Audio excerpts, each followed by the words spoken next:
Pedang Pangan terus bergerak dan mengeluarkan listrik ungu saat dia terus menghabisi gerombolan yaksa itu di tempat. Pandangannya fokus ke depan dan kedua pedangnya memotong kedua yaksa itu menjadi dua bagian. Meskipun gerakan yaksa itu sangat lincah, pedang di tangannya masih tangguh untuk menghabisi mereka. Setelah Pangan berhasil menghabisi sejumlah besar yaksa itu, darah pelan keluar dari tubuh mereka. Itu mengalir ke peta Huang Quan dan darah itu berhasil disimpan di sana. Namun, ketika Pangan masih asing mengalirkan darah ini ke peta Huang Quan, sebuah yaksa jangkung muncul di depan Pangan. Garpu baja di tangannya terlempar seperti tombak dan itu mengejutkan Pangan. Namun, Pangan lagi-lagi berhasil menghindar dan melakukan serangan balik kepada yaksa itu. Segera, pedang di tangannya terbuka dan dia menusuk dada yaksa itu.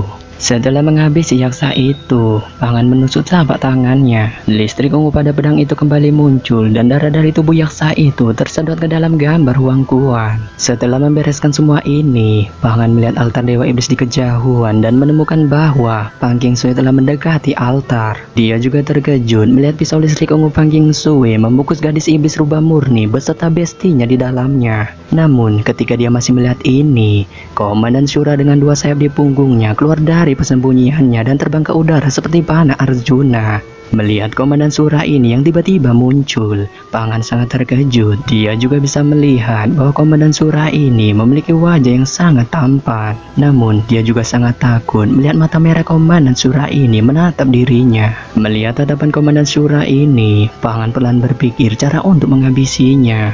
Namun, ketika dia masih berpikir, Komandan Shura langsung berteriak keras ke langit. Pada saat ini, kata-kata Komandan Shura perlahan terdengar di langit dan gelombang pasukan iblis yang dikelilingi oleh hawa dingin menyebar dan menjatuhkan puluhan mayat. Dia kemudian turun ke tanah dan hanya berdiri 100 langkah dari Pangan dan mulai bertanya tentang nama Pangan. Mendengar pertanyaan dari Komandan Shura, Pangan terdiam.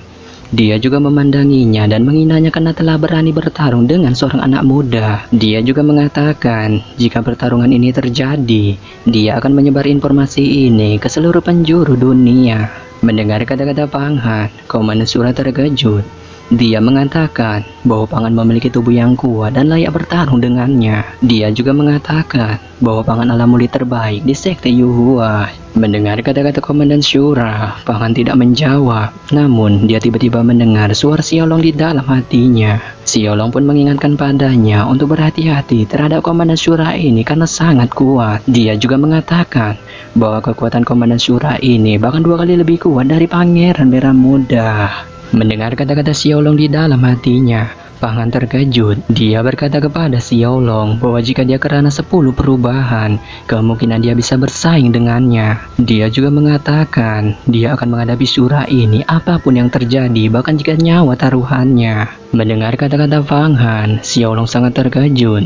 Dia mengatakan kepada Pangan bahwa Komandan Shura ini tampaknya tidak ingin menghabisinya. Dia juga mengatakan jika dia berhenti menghabisi gerombolan yaksa ini, kemungkinan dia tidak akan memulai pertarungan ini. Setelah mengucapkan kata-kata ini, nada suara Xiaolong menunjukkan ketegangan. Dia juga berpikir jika Pangan wassalam saat ini, kemungkinan dirinya akan terungkap dan itu akhirnya akan menimbulkan banyak masalah. Mendengar kata-kata Xiaolong, Pangan terdiam.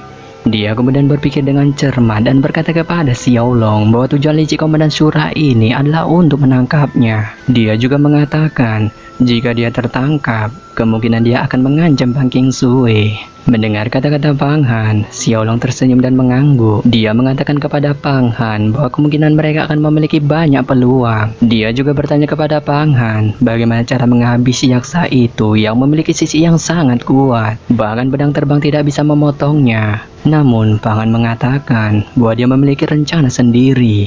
Melihat Pangan yang terdiam, Komandan Shura merasa aneh. Dia secara alam tidak tahu apa yang sedang dibahas oleh Pangan dan Xiaolong. Melihat ini, dia kemudian memerintahkan Pangan untuk menjatuhkan pedangnya dan dia tidak akan menghabisinya. Mendengar kata-kata Komandan Shura, sudut mulut Pangan menunjukkan senyum. Dia mengarahkan jarinya ke altar Dewa Iblis di kejauhan dan cahaya ungu menyala di atasnya. Segera, asap hitam terisi dan patung iblis besar itu diruntuhkan oleh Pang Qingsui yang berada di sana. Melihat ini, wajah Komandan Shura menunjukkan senyum rahasia dan Pangan tiba-tiba merasakan cakar dari ketiadaan perlahan muncul. Di kejauhan, Komandan Shura masih 100 langkah jauhnya, tetapi cakar di tangannya sudah menerkam ke dada Pangan dan matanya tidak bisa bereaksi sama sekali. Melihat ini, Pangan juga tahu kengerian Shura ini. Dia tidak memikirkannya dan dia mencoba yang terbaik untuk bertarung dengan pedangnya. Di atas pedangnya, serangkaian arus listrik ungu perlahan keluar dan menahan cakar itu. Segera, Shura itu terbang dan terjatuh lebih dari 10 langkah dan jatuh di tanah. Meskipun Pangan hanya menahan cakar Shura itu, dia dikejutkan oleh kekuatan yang luar biasa. Tubuh Shura itu kemudian dibelit oleh listrik ungu dan tampaknya dia sedikit lumpuh. Tetapi saat berikutnya, listrik ungu akan menghilang dan tidak dapat menyebabkan kerugian besar baginya. Namun, sedikit kelumpuhan ini juga setara dengan menyelamatkan hidup Pangan. Jika tidak, jika Shura terus menyerang, kemungkinan Pangan pasti akan wassalam. Pangan terkejut dan akhirnya merasakan kekuatan Komandan Shura ini sangat kuat. Ketika dia berbalik dan memanjat, dia melihat bahwa listrik ungu di Komandan Shura ini menghilang dan organ-organ internalnya perlahan membaik. Melihat keterkejutan di wajah Pangan, Komandan Shura kemudian memerintahkannya untuk menjatuhkan pedangnya. Dia juga mengatakan kekuatan Pangan masih lemah dan tidak sebanding dengannya.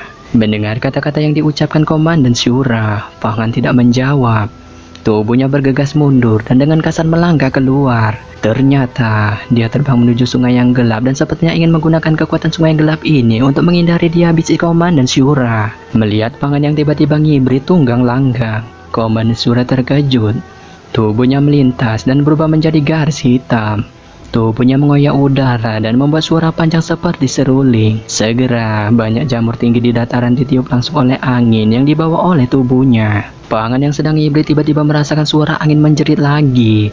Sepertinya cakar itu akan menangkap kepalanya lagi. Pangan tahu bahwa ini adalah serangan Shura lagi. Dia dengan cepat menerbangkan pedangnya lagi dan mengayunkannya ke arah kepalanya dan menahan cakar itu lagi. Kali ini tubuh Pangan terguncang lebih dari 20 langkah setelah menahan cakar itu dan mulutnya mengeluarkan darah. Darah itu menyembur keluar dan tubuhnya berguling-guling sambil mengatur napas. Dia lalu melompat lagi dan melihat listrik ungu pada tubuh Shura itu. Melihat situasi seperti ini yang sangat mencekam, Pangan tiba-tiba mengangkat pedangnya dan tubuhnya melompat menusuk mata Shura itu. Melihat Pangan yang akan menyerangnya, Shura itu mengirimkan semburan senyum. Tubuhnya bergerak dan tiba-tiba ada hembusan angin dan bayangan yang ada di mana-mana dan dia bahkan membiarkan Pangan menyerangnya. Segera, Shura itu terpental sangat jauh ke tanah. Melihat Shura ini yang terpental sangat jauh ke tanah, Pangan mengambil kesempatan ini untuk menyesuaikan tubuhnya dan memulihkan kekuatannya. Dia juga merasa beruntung di dalam hatinya karena Pang Qingsui telah memperbaiki pedangnya. Namun, ketika Pangan masih merasa beruntung di dalam hatinya, Shura itu berdiri lagi di tempatnya dan memandanginya. Dia juga mengatakan bahwa dia masih bisa menahan serangannya bahkan sampai 13 kali. Namun, ketika dia masih mengatakan kata-kata itu, suara Pang Qingsui tiba-tiba terdengar. Dia mengatakan kepada Komandan Shura bahwa dia akan menangkapnya seperti seekor kelinci. Mendengar suara Pang Qingsui di kejauhan, Komandan Shura sangat terkejut. Dia juga sangat marah semarah-marahnya kepada Pang Qingsui. Pada saat ini di kejauhan, ada seruan yang menghancurkan bumi dan manusia asli di bawah patung iblis tiba-tiba dinyalakan dan dibakar. Itu berubah menjadi ledakan dan menghilang di mana-mana. Ternyata itu kekuatan supranatural yang kuat dari Pang Qingsui. 7 labu di tangannya dipotong dengan pisau dan diterbangkan. Pang Qingsui mengambil tipuan dan harta itu benar-benar terbang ke tangannya. Pang Qingsui meraih ke-7 labu itu dan 2 listrik ungu yin yang mengelilinginya dan menghantam patung iblis yang tinggi itu. Ternyata 7 labu itu digunakan untuk menghancurkan patung iblis itu. Pada saat ini, patung iblis tiba-tiba menggeliat seolah-olah kebangkitan iblis yang kuat datang menyapu seluruh dataran. Pang Qingsui melihat situasi ini dan wajahnya langsung berubah. Shura juga melihat situasi ini dan wajahnya meledak. Tanah tempat dia berdiri diinjak seolah-olah dia telah roboh dan kemudian tubuhnya sudah mencapai alun-alun. Seluruh tubuh Shura berubah menjadi gambar dan kecepatannya benar-benar luar biasa. Telapak tangannya yang tajam datang dari segala arah dan membawa kesombongan seolah-olah tornado muncul. Pada saat ini, telinga Pangan berdengung dan amarahnya bersiul. Untuk sesaat, mereka tidak bisa membuka mata dan telinga mereka. Di bawah serangan Shura, mereka benar-benar tuli dan buta. Pada saat ini, Pangan akhirnya tahu kekuatan dari Shura ini. Udara terus-menerus meledak dan tubuhnya menyengat di mana-mana.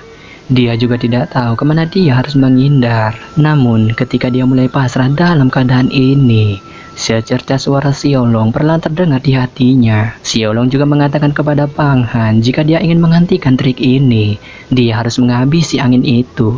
Pada saat ini, Xiaolong membuat nyanyian yang tajam dan bergema di hati Pang Han. Pang Han hanya merasakan pikirannya sendiri dan ada bayangan Xiaolong muncul di hadapannya. Xiaolong membuka mulutnya dan tiba-tiba memuntahkan sekelompok cahaya terang. Kelompok cahaya ini seperti roh abadi menerangi semua kegelapan dalam pikirannya. Roh ini sangat menyeluruh dan membuat pikiran Pang Han merasa jernih. Matanya langsung terbuka dan dia melihat bahwa gerakan surah itu tampaknya lebih lambat.